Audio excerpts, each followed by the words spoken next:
أعوذ بالله من الشيطان الرجيم قل سيروا في الأرض فانظروا كيف بدأ الخلق ثم الله ينشئ النشأة الآخرة إن الله على كل شيء قدير. Katakanlah, bepergianlah kalian di atas muka bumi ini dan lihatlah bagaimana Allah memulai sebuah penciptaan, kemudian memunculkan generasi berikutnya. Sesungguhnya Allah Maha Berkuasa terhadap segala sesuatu. Al-Ankabut ayat 20.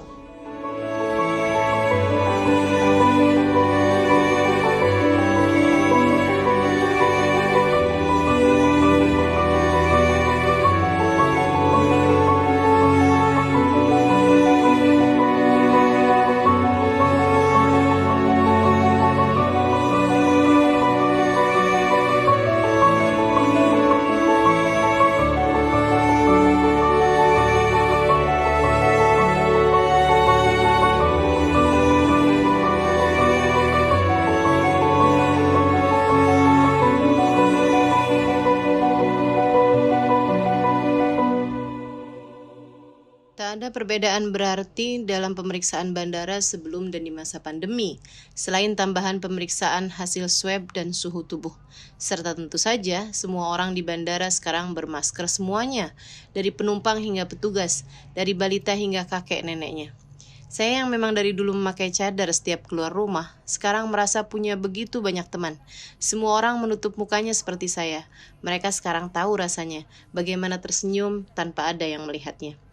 Jam 8.30 malam kami dipanggil untuk masuk pesawat. Persiapan penerbangan pun dimulai. Kemudian tak lama setelahnya, pesawat kami mulai bergerak, berjalan, berlari, lalu terbang. Mengantar kami dari Jakarta, ibu kota Indonesia, negeri tercinta kita ini, menuju Istanbul, Turki. Tak lupa saya iringi perjalanan panjang ini dengan doa-doa yang telah diajarkan baginda kita Nabi Muhammad SAW. Subhanalladzi sakhkhara lana hadza wa ma kunna lahu muqrinin wa inna ila rabbina lamunqalibun. Maha suci Allah yang telah menundukkan untuk kami kendaraan ini, padahal kami sebelumnya tidak mampu menguasainya, dan hanya kepada Dia Tuhan kami akan kembali. Allahumma hawwin alaina safarana hadza watwi anna bu'dahu. Allahumma antas sahib fis safar wal khalifah fil ahli wal mal. Allahumma inni a'udzu bika min wa'tha'is safar wa ka'abatil mandar wa su'il munqalab fil mali wal ahl. Ya Allah, ringankanlah perjalanan kami ini dan dekatkanlah jaraknya. Ya Allah, Engkaulah teman dalam bepergian kami, dan Engkau pulalah yang kami tinggalkan untuk menjaga keluarga kami. Ya Allah, lindungilah kami dari kesusahan perjalanan, tempat kembali yang menyedihkan, atau pemandangan buruk dari harta dan keluarga. Bismillah, amantu billah, tawakkaltu ala Allah, la hawla wa la quwata illa billahil aliyyil azim. Dengan nama Allah, aku beriman kepadanya, dan kuserahkan diri ini kepadanya, sebab tak ada upaya dan daya, melainkan semuanya dari Allah subhanahu wa ta'ala semata, Zat yang maha agung lagi maha tinggi.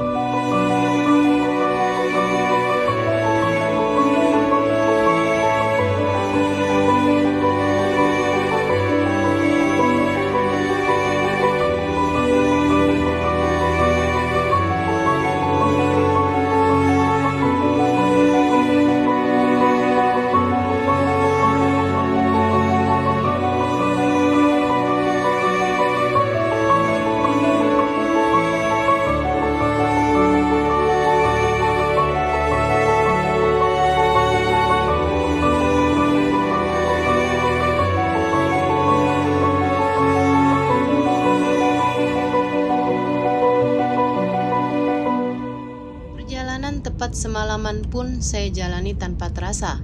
12 jam terbang kali ini tak terlalu melelahkan karena di pesawat saya tidur dengan nyenyak. Itulah menyenangkannya kalau terbang di waktu malam, yang memang bertepatan dengan waktu tubuh kita beristirahat. Apalagi kursi di pesawat banyak yang kosong, membuat penumpang dapat lebih leluasa pindah di bangku yang kosong. Kami mendarat jam 9 pagi waktu Indonesia atau jam 5 subuh waktu Turki. Tiba di bandara, kami segera mencari musola untuk dapat melaksanakan sholat subuh berjamaah. Dimanapun tempatnya, peraturan yang saya buat dengan kawan-kawan seperjalanan adalah jangan pernah tinggalkan Allah untuk apapun dan siapapun, hingga Dia tidak akan meninggalkan kita dimanapun dan kapanpun. Utamakan sholat dimanapun berada, agar Allah selalu mengutamakan kita, apapun kondisinya. Sholatnya berjamaah ya, sholat kita belum pantas diterima. Kalau jamaah kan ada jaminan sholat kita diterima. Insya Allah.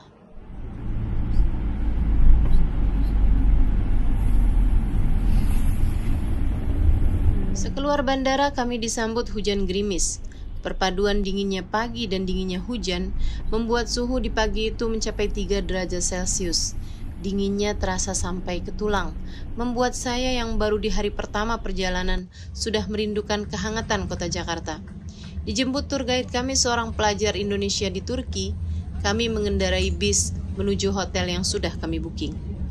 Hotel yang kami booking ternyata hotel lokal yang kekeluargaan. Meskipun kami datang pagi hari sekitar jam 8-an, yang tentunya masih jauh dari waktunya check-in hotel pada umumnya yaitu jam 1 siang, mereka tetap memberi kami kunci untuk bisa segera masuk kamar hotel. Bahkan mereka telah pula mempersiapkan sarapan bagi kami. Dengan dekorasi hotel yang lebih mirip rumah tua, lengkap dengan perapian dan rak buku, saya serasa tidak masuk hotel tapi datang ke rumah kawan lama. Alhamdulillah ya Allah, terima kasih atas jamuan indahmu dimanapun kami berada. Selalu menyenangkan menjadi hambamu, yang dimanapun berada selalu bertemu dengan hambamu, dan kemanapun pergi, sejatuhnya sedang berada di tanah milikmu.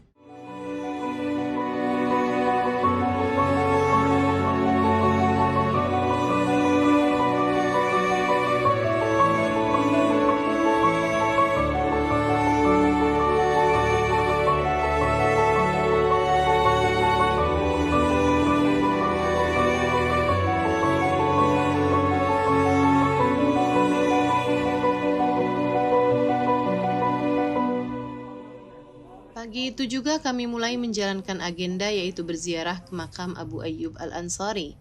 Sebagai seorang muslim, tentu nama Abu Ayyub sudah tak asing lagi di telinga kita. Sahabat Ansor yang rumahnya menjadi tempat tinggal Nabi kalau beliau hijrah ke Madinah ini memang dikenal sebagai pejuang yang sangat ingin dikebumikan sebagai syahid di tempat terjauh yang dapat beliau jangkau.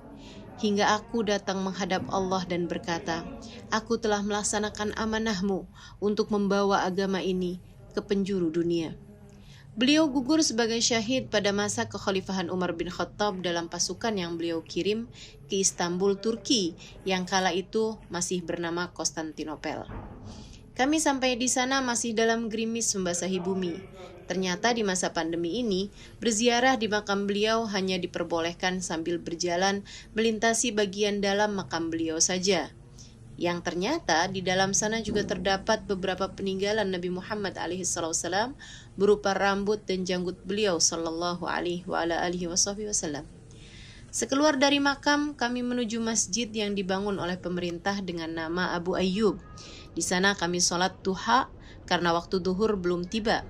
Di luar pintu pagar masjid, tepatnya di antara masjid dan makam, terdapat pohon besar yang ternyata orang Turki banyak yang berdiri di depan sana sambil berdoa. Saya pun menanyakan hal itu kepada guide kami. Makam Abu Ayyub penandanya adalah pohon ini, katanya. Karenanya warga Turki justru meyakini bahwa jenazah Abu Ayyub justru ada di bawah pohon ini. Mereka justru berziarah dan berdoa di sini. Jawabannya membuat saya kembali membaca doa dan mengirimkan Fatihah kepada beliau di sana. Wahai sahabat Nabi, bagaimana cara kami membalas kebaikanmu kepada baginda kami Nabi Muhammad alaihissalam? Semoga suatu hari nanti kita dapat bertemu dalam tempat yang lebih indah di surganya. Amin.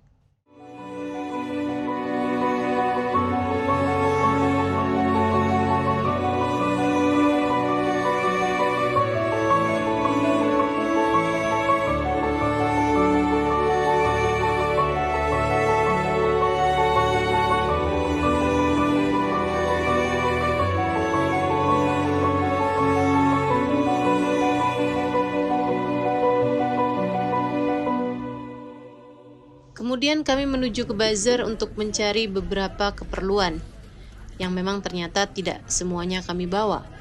Kami sholat jamak takdim di dekat masjid sana dan makan siang yang kesorean di kafe-kafe yang berjejer di daerah sana. Kemudian pulang ke hotel sebelum maghrib tiba. agar dapat melaksanakan jamaah takdim maghrib dan isya di hotel dan beristirahat lebih awal, sehingga besok dapat beraktivitas lebih maksimal. Keesokan harinya, hari kedua di Turki bertepatan dengan hari Jumat. Pagi itu kami keluar berjalan kaki menuju Istana Topkapi, karena hotel kami memang hanya beberapa ratus meter dari Masjid Blue Mosque yang berdekatan dengan istana yang kini menjadi museum itu. Ini adalah museum paling menyenangkan sekaligus paling saya rindukan.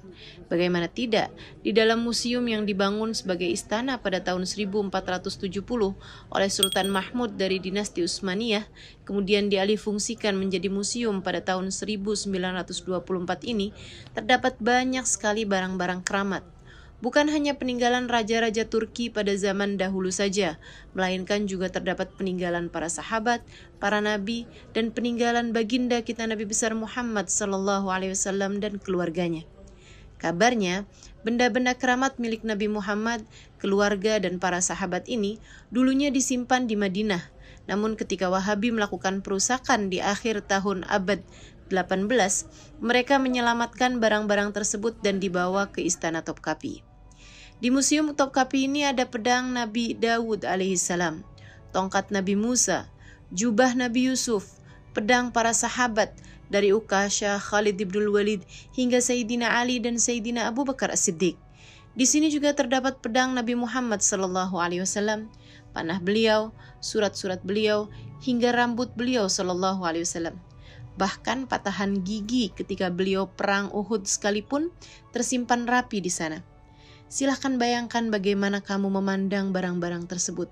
Sungguh pemandangan yang tak akan mudah terlupakan seumur hidupmu, bukan? Di sini juga terdapat baju beliau dan mantel beliau SAW. Juga baju Sayyidah Fatimah Az-Zahra putri beliau.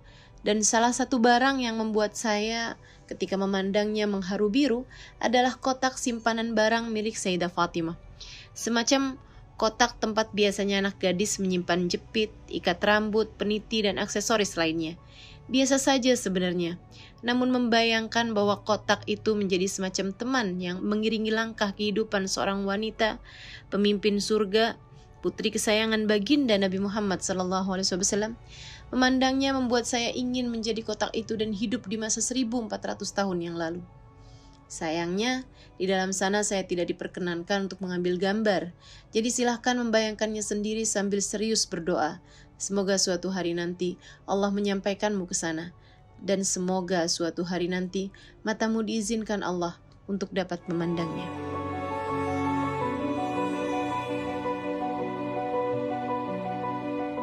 Selepas dari Topkapi masih dengan berjalan kaki, kami menuju ke Hagia Sophia untuk sholat Jumat.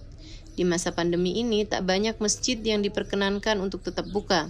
Salah satunya adalah Hagia Sophia. Dan beruntungnya masjid ini menampung jemaah perempuan dan menyediakan tempat khusus di sana.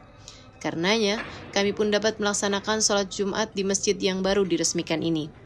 Hagia Sophia itu sendiri dulunya dibangun sebagai gereja dan katedral pada tahun 360 Masehi di masa Kekaisaran Bizantium. Kemudian pada masa Kesultanan Ottoman tahun 1453, bangunan tersebut diubah menjadi masjid tanpa meninggalkan arsitektur bangunan tersebut. Kemudian pada tahun 1934 diubah menjadi museum oleh Mustafa Kemal Atatürk. Saat saya datang pertama kali ke Turki di tahun 2012, bangunan tersebut masih menjadi museum. Sebab di tahun 2020 kemarin, tepatnya pada Jumat 24 Juli, barulah Hagia Sophia dialihfungsikan menjadi masjid kembali oleh Erdogan.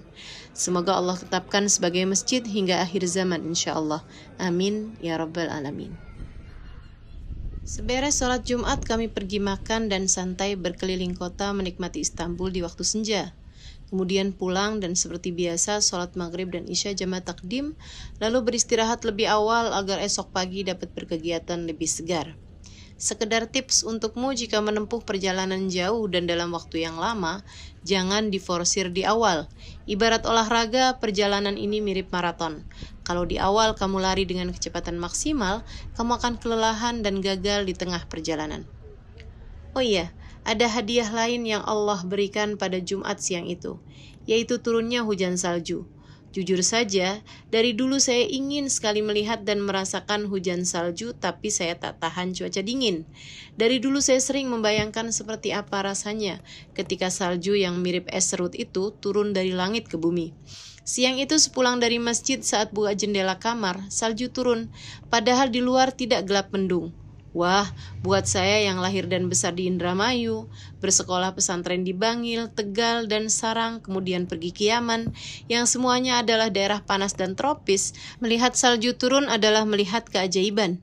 Merasakan es menyentuh kulit tangan dan wajah adalah kemewahan yang hanya Allah Tuhan saya yang dapat memberikannya kepada saya. Padahal ini bulan April dan sudah musim semi. Biasanya salju tak turun pada musim ini, kata guide kami. Subhanallah, Maha Suci Allah yang mengatur alam semesta seperti yang Dia mau. Lakal hamdu ala dalik. Terima kasih ya Allah atas segala kehendak baik yang Kau berikan. Engkau telah memberi apa yang kami mau. Jadikan kami seperti yang Kau mau. Engkau penuhi semesta. Kemanapun aku memandang, Engkau ada.